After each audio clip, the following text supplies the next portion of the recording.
E aí pessoal, tudo bem com vocês? Estamos aqui para mais um vídeo. Obrigado por você que clicou nesse vídeo, nesse link.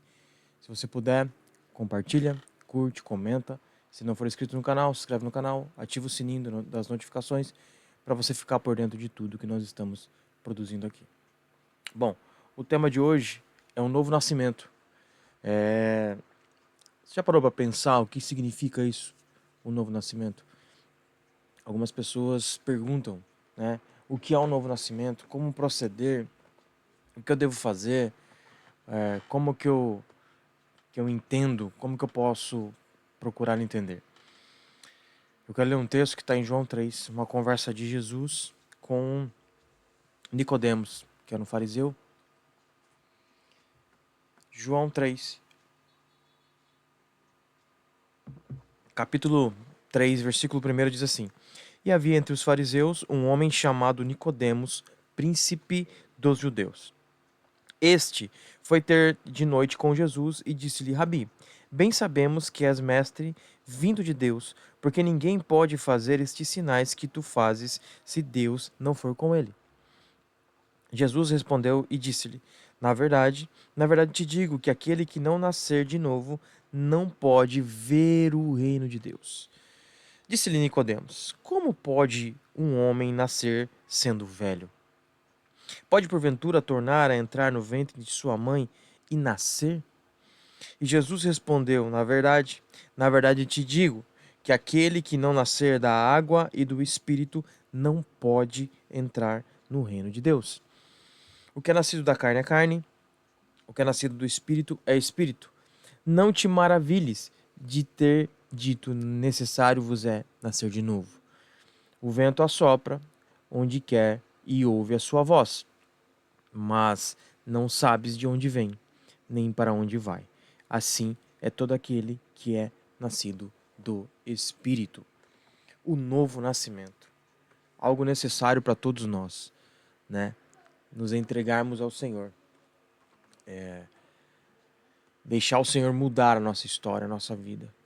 Quando nós nos entregamos ao Senhor, nós somos adotados. É como se houvesse uma adoção de filhos. Romanos, quero ler para você um texto que está em Romanos, no capítulo 8.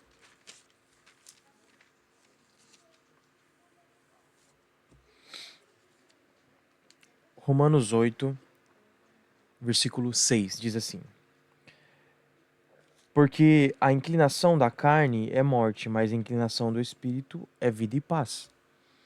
Porquanto a inclinação da carne é inimizade contra Deus, pois não é sujeita à lei de Deus, nem em verdade o pode ser. Portanto, os que estão na carne não podem agradar a Deus. Vós, porém, não estáis na carne, mas no Espírito, se é que o Espírito de Deus habita em vós. Mas se alguém não tem o Espírito de Cristo, esse tal não é dele. E se Cristo está em vós, o corpo, na verdade, está morto por causa do pecado, mas o Espírito vive por causa da justiça. E se o Espírito daquele que dentre os mortos ressuscitou a Jesus habita em vós, aquele que dentre os mortos ressuscitou a Cristo também vivificará os vossos corpos mortais pelo seu Espírito que em vós habita. De maneira que, irmãos, somos devedores não à carne para viver segundo a carne. Porque se viverdes segundo a carne, morrereis, mas se pelo Espírito mortificardes as obras do corpo, vivereis. Porque todos os que são guiados pelo Espírito de Deus, esses são filhos de Deus. Porque não recebestes o espírito de escravidão para outra vez estardes em temor, mas recebestes o espírito de adoção de filhos, pelo qual clamamos: Abba, Pai. O próprio Espírito testifica com o nosso espírito que somos filhos de Deus. Quando nós nascemos de novo, quando nós nos entregamos ao Senhor, quando o Espírito de Deus vem habitar em nós, há um processo, há uma mudança de mente, uma mudança de sensações, uma mudança de visão, uma mudança de vontade. Por quê? Porque o próprio Espírito nos conduz a isso. O Senhor vai moldando a nossa vida de acordo com a vontade dele, de acordo com como ele quer que nós venhamos agir. Quero ler mais um texto que está em Tito. Tito,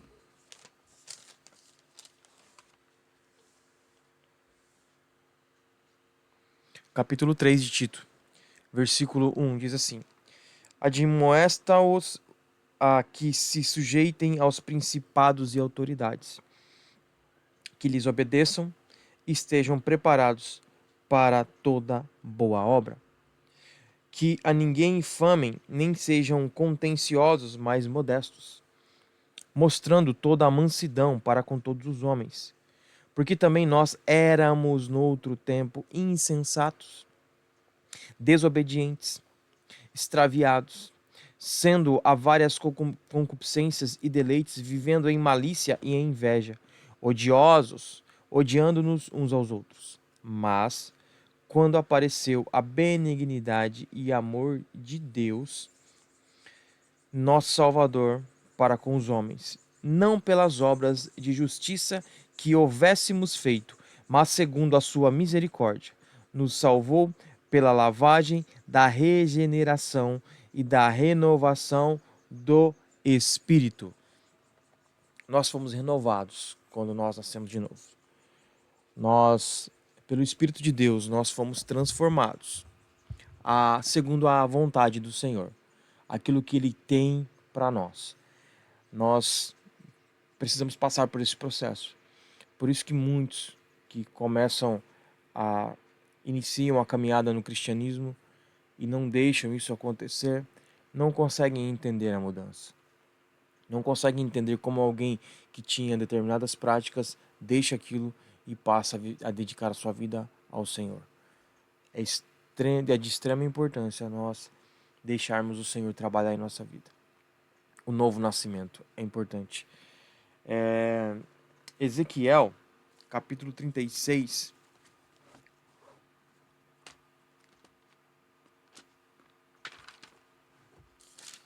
Profeta Ezequiel, no capítulo 36.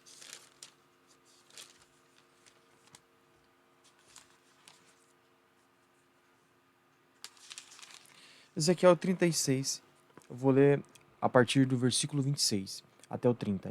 E diz assim: E dar-vos-ei um coração novo, e porei dentro de vós um espírito novo, e tirarei da vossa carne o coração de pedra, e vos darei um coração de carne. E porei dentro de vós o meu espírito, e farei que andeis nos meus estatutos, e guardeis os meus juízos, e os observeis. E habitareis na terra que eu dei a vossos pais, e vós sereis o meu povo, e eu serei o vosso Deus. E livrar-vos-ei de todas as vossas imundícias, e chamarei o trigo, e o multiplicarei, e não trarei fome sobre vós. E multiplicarei o fruto das árvores e a novidade do campo, para que nunca mais recebais o opróbrio da fome entre os gentios. Ele muda o nosso coração. O novo nascimento, para nós exteriormente, para muitos talvez não tenha tido mudança exterior, mas interiormente o Senhor faz uma transformação enorme. Por isso que nós passamos a amar mais o Senhor, a querer agradá-lo, a dedicar uma vida para Ele, a fazer a vontade dEle. Efésios capítulo 2. Deixa eu ler.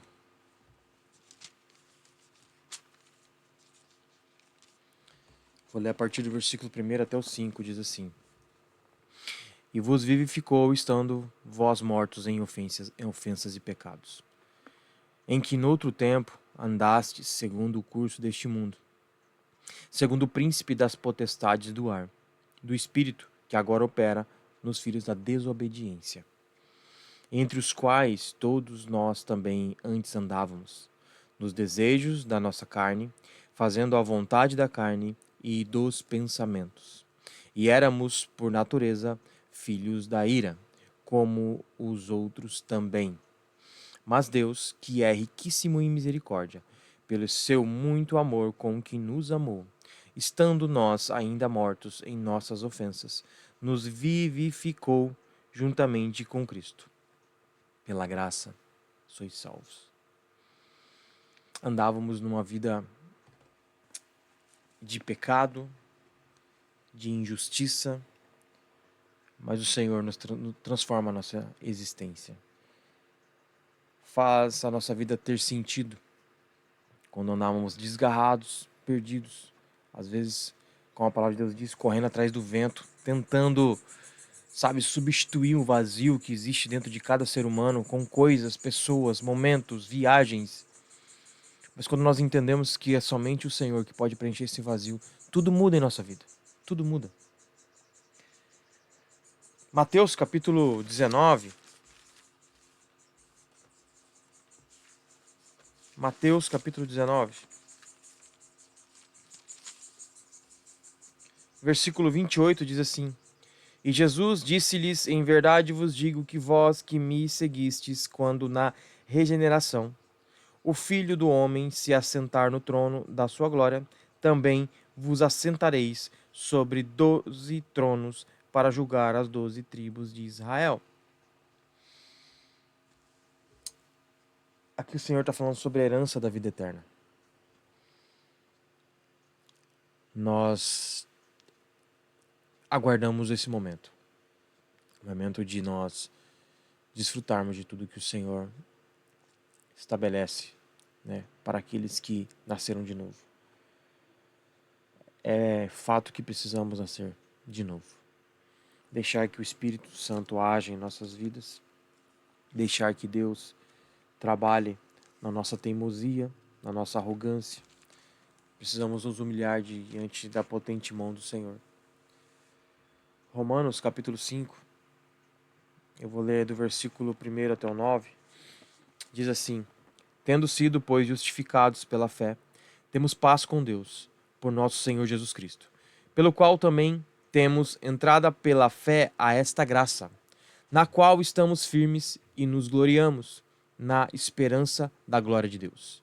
E não somente isto, mas também nos gloriamos nas tribulações, sabendo que a tribulação produz paciência, e a paciência a experiência, e a experiência a esperança. E a esperança não traz confusão, porquanto o amor de Deus está derramado em nossos corações pelo Espírito Santo que nos foi dado. Porque Cristo, estando nós ainda fracos, morreu ao seu tempo pelos ímpios. Porque apenas alguém morrerá por um justo, pois poderá ser que pelo bom alguém ouse morrer. Mas Deus prova o seu amor para conosco em que Cristo morreu por nós, sendo nós ainda pecadores. Logo, muito mais agora, tendo sido justificados pelo seu sangue, seremos por ele salvos da ira. O que é a ira? É o dia do julgamento, quando toda a humanidade, todo ser humano estará diante do Senhor, em que Deus estabelecerá um julgamento. O dia da ira fala sobre aquilo que Jesus nos ensina sobre os últimos tempos, sobre a sua volta, sobre o governo do Senhor. O Senhor governará. Talvez ele não tenha governado a tua casa, mas você já pode deixar ele governar a tua casa. Quando você nasce de novo, você chama o Senhor para morar, para habitar em você, dentro de você. Não é num templo, não é num prédio, não é em determinada pessoa, mas é dentro de você. Você pode fazer isso. Você pode clamar ao Senhor, como nessa conversa de Nicodemos, capítulo 3 de João, né? Jesus e Nicodemos, o Senhor ensina alguém que já era um religioso, mas não sabia sobre as coisas espirituais.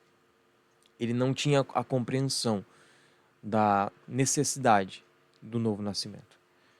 É importante entendermos isso, que nós possamos todos os dias deixar o Senhor trabalhar no nosso interior, o Espírito Santo agir em nós, fazer com que nós deixemos o pecado, busquemos agradar o Senhor, viver uma vida de separação, né? Isso é a santificação, para que o Senhor haja. E é importante nós querermos viver separados daquilo que até então vivíamos. Quando nascemos de novo, deixamos as velhas práticas, como nós lemos aqui nos textos. O Senhor muda a nossa história, o Senhor muda a nossa vida, o Senhor nos muda de dentro para fora, muda o nosso coração, o nosso espírito, e Ele passa a habitar em nós. E tudo começa a fazer sentido. Você olha o mundo de uma forma diferente, você olha para as pessoas de uma forma diferente, você sonha, você projeta a tua vida totalmente diferente de quando você não tinha o Senhor. Se você não fez isso ainda, eu quero te convidar a entregar a sua vida para Ele. Talvez você pergunte, mas como é que eu faço isso? É simples. É só fazer uma oração, entregando a sua vida para Ele, o reconhecendo como seu único e suficiente Salvador. Ele mudará a tua história. Ele transformará a sua existência. Obrigado por você que ficou até agora. Obrigado por você que clicou nesse link. Se você puder, espalhe para o máximo de pessoas. Comenta aqui embaixo, curte. Isso nos ajuda a fortalecer. Se não é inscrito no canal, se inscreve, ativa o sininho. E você vai ficar por dentro de tudo que tem acontecido aqui. Obrigado, Deus te abençoe. Até o próximo vídeo. Tchau.